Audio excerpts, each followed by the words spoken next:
Let me make something clear. I think MoltenMCI is a good theory.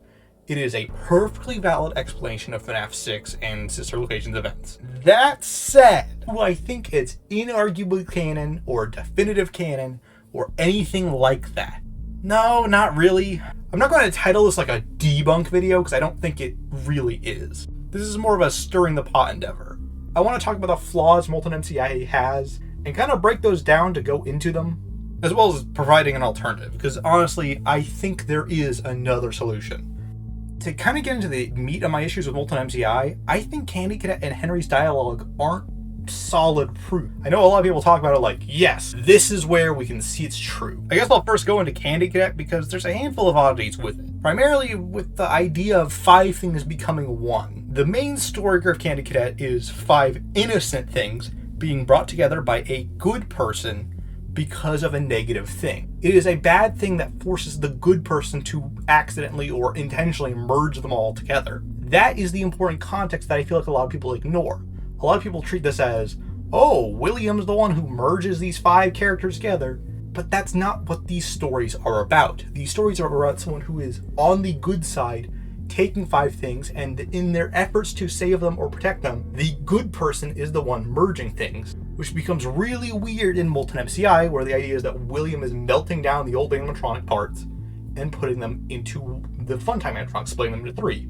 And that's also a step we're skipping here. The Funtime animatronics are completely ignored in the Candy Cadet retelling. In the Candy Cadet's version, it goes straight from 5 into 1, but that's not how MoltenMCI works. MoltenMCI has them all being melted down together and then split into 3 robots which merge back into 1. There's a vital step here we're skipping, and sure, that could just be simplification, but that in itself has troubles, because if we're going to simplify it this much, is it really proof?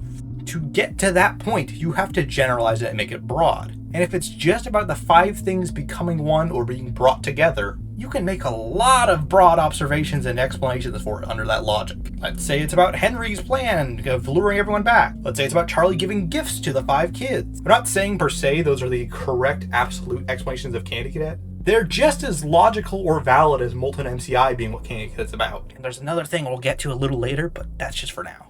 Golden Frederick also kind of brings some weird nonsense to this whole theory. If you believe any variant of Golden Freddy having more than one spirit, we completely lose our count of 5 kids for this to work. It destroys the gravestone ending, it destroys Candy Cadet stories, it destroys our constant imagery of 5 kids being together. It really messes things up for MoltenMCI because MoltenMCI really is attached to this whole 5 becoming one thing. Now, if you could say, oh, the 6th gravestone is the bite victim or something like that. The issue is, then where's Charlie? Shouldn't there be 7 gravestones if it's the bite victim, the MCI kids, and Charlie? It does work if it's just Charlie and the MCI kids. But if this is supposed to show us everyone who Henry freed, at that point you're kind of trying to shove Schrodinger's septagon hexagon into a pentagon. Golden Freddy also is the only suit missing from Follow Me entirely, like no body on the ground, nothing there. Despite having nothing left behind, old Goldilocks is able to walk in, shake William down for his lunch money, and beat the shit out of him. Are we really going to say that the one you should not have killed was willing to let William turn them into a goddamn plastic series of clowns? Even further into this whole topic is the existence of the survival logbook in the first place. The survival logbook is outright after the events of Sister Location. It has casual bongos, the cash basket, and exotic butters, and Cassidy and the bite victim are still waltzing around in that thing, which raises the question, is in MoltenMCI, is there just soul duplication? I know there's the whole soul splitting thing of, oh, there's the half that he didn't take away that's left in the original costumes. And then there's the metal half that was melted down and all those kind of explanations. But at this point, we're having an entire sentient series of beings existing in the logbook, completely separate from the ones in Molten Freddy. I swear, is there a goddamn child duplication glitch to get different dead kids in these robots? But that's all like more general issues. Those are not like true debunking things. Those are just kind of plot holes this would bring up. I want to talk about Henry's dialogue. I don't think I'm going to sway many people on this one, but I want to talk about how we can interpret this in a different way than a lot of people use it for MoltenMCI. Let's go line by line in the insanity ending, because I feel like if you solve the insanity ending with these problems, you can solve and apply them a lot to the other endings. It's only now that I understand the depth of the depravity of this creature, this monster that I unwillingly helped to create. Notice how the monster is singular, which means it is fundamentally not talking about the dead kids, it's talking about William. William is the monster that Henry helped create. As if what he had already done wasn't enough. He found a new way to desecrate, to humiliate, to destroy. The whole new way to torment thing could be interpreted in multiple ways. It could be whatever he was doing in FNAF 2's location as a security guard. It could be several things. So I don't think it's prone to just being MoltenMCI of, oh, he turned them into a fun times and started shocking them. As if the suffering wasn't enough. The loss of innocence, the loss of everything to so many people. Line 3 is just about how he kills the kids and the loss of innocence and the despair his family felt. Small souls trapped in prisons of my making, now set to new purpose, and used in ways I never thought imaginable. Now, line 4's phrasing is a little weird if it's just talking about MoltenMCI. This whole being set to a new purpose, I think is just talking about how the animatronics have set themselves to the purpose of revenge. So when Henry says there was a new purpose that animatronics were being set to, it's revenge. I think that's even in MoltenMCI's case, that's what's going on. He lured them all back to a familiar place, back with familiar tricks. He brought them all together. Are they still aware? I hope not. It keeps me awake at night. I could make myself sleep, but not yet. Not until I undo what he has done and heal this wound. A wound first inflicted on me, but then one that I let bleed out to cause all of this. He set some kind of trap. I don't know what it was, but he led them there again. He overpowered them again, and he robbed them of the only thing that they had again. Once again, with these next few lines, this is, even if MoltenMCI is true, is still about follow me. Luring them back is referring to how they were originally killed in the back room, as stated in the poster clippings of FNAF 1. Dismantling the animatronics is taking the only thing they have again. Now they are trapped as abstract spirits. They don't have physical bodies anymore. Which actually, honestly, is still kind of weird in MoltenMCI's case, because that implies they can't do anything anymore, whereas they did have bodies now because of the Funtime animatronics. So if the idea is he's stripping them of the only thing they have, but they're actually in the Funtime animatronics, that kind of becomes kind of janky to fit together, but I guess not impossible. I don't know how those tiny breaths of life came to inhabit those machines, but they will never find rest now, not like this. I have to call them all back, all of them, together in one place. Now, the final lines are what carry all of MoltenMCI. The whole idea of they will never find rest now, not like this, and I have lured them all back to place, does sound a lot like the animatronics are still active as the Funtime animatronics / Molten Freddy. I will totally concede that does work solidly. That said, there is some jank to this whole I lured them all back into one place concept. The issue is, if he's been talking about the MCI kids, why would he have to specify he has to get them all back? Because Molten Freddy's one thing. Even if he only knew about Enter at this point, that's one thing he's talking about. So either he doesn't know that the Funtimes have merged into one animatronic, or all the spirits are still separated and need to be brought back in one place. But what if I told you there was a way to explain this line, and it's stupid as shit? And it comes from everyone's least favorite FNAF game, I guess, FNAF AR. You see, in FNAF AR, to my knowledge, these are still canon by the way, there's some unreleased emails that talk about various Fazbear facts from the past history. But there's one that's really weird.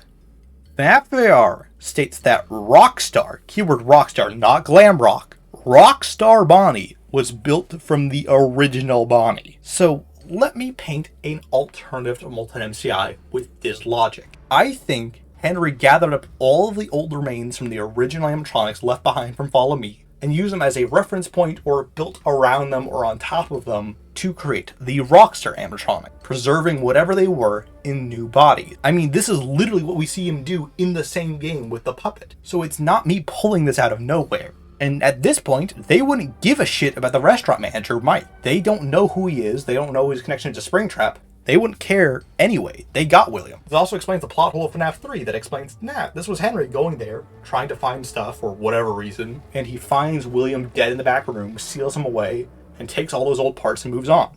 This also explains why the Fazbear's Fright team couldn't find any of the old animatronic parts, because they make this big deal that they couldn't find any big intact animatronics. It's worth noting that MoltenMCI also kind of solves that issue, but it doesn't solve the whole who the hell sealed away William issue. This also fixes the whole number count because there's exactly 5 Rockstar animatronics. Rockstar Bonnie, Chica, Freddy, and Foxy, and Lefty.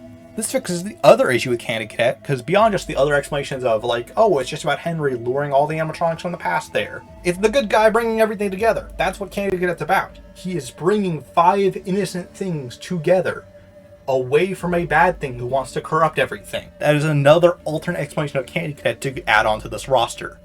Now you may be wondering, but Lefty is the only aggressive character. Well, that's because Charlie in general has bigger motive to do things than any other character at this point. She, unlike the other characters, still hasn't moved on. We also see this in Happiest Day that she's the last one to drop. Charlie still has to free the Funtime crew that are now trapped in Molten Freddy and Elizabeth.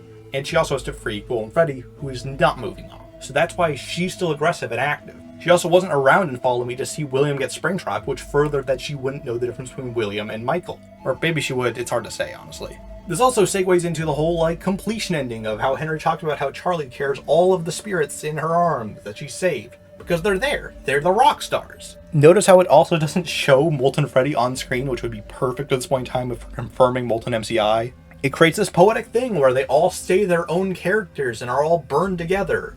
It creates this whole thing about how they're reunited with their person who's guided them and saved them. It frees up Golden Freddy to do whatever the hell they want because they weren't in Follow Me until the very end. Their suit was never destroyed or put into any other character. They weren't rebuilt because their suit just wasn't around for whatever reason. It allows the spirits to still be in the logbook even after Sister Location. And we know, canonically, Mike built the 5 stages in Security Breach. All 5 characters appear in Ultimate Custom Night. This also allows Happiest Day to happen in the FNAF 6 Fires if we don't have the blob becoming all the characters, whatever. And this doesn't have soul splitting!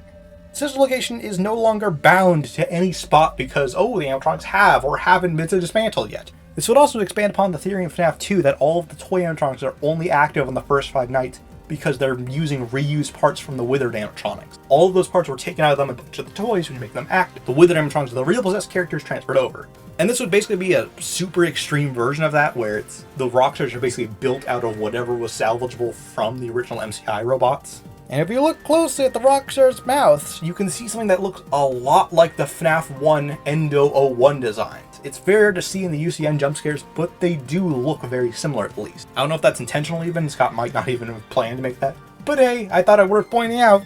Take it with a grain of salt, I don't know. It doesn't have the stupid plot point about William having to run back to the Sister Location bunker to make the characters he already had blueprints for and already put killing features in. They have this big conclusion where they get revenge on their killer and they still have to go through their arc again. It pretty much just duct tapes them to overall Freddy to become the Chi MCI to kill goddamn William again. There are 2 core flaws with the Rockstar MCI, but they both have the same issues that a lot of MoltenMCI have, which the Rockstars aren't required to get the true ending, but then again, you could just make an argument like, oh, Henry just stored them in the building off screen. And they're always there even if you don't get them in the normal, true, completed ending. Like, they're physically still there.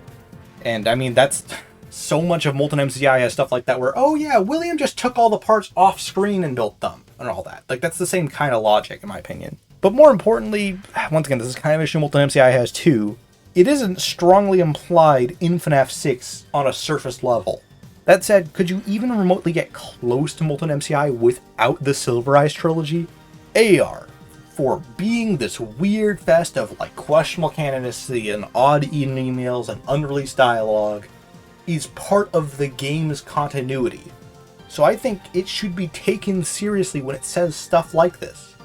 Silver Eye is still something labeled as do not use to solve for the lore, as according to Scott in his early post regarding it. I think there are things you can grab from the novels to use as a reference point for the series, but it's all broad stuff like, William's the bad guy, Henry makes animatronics and is better guy, but not necessarily perfectly good.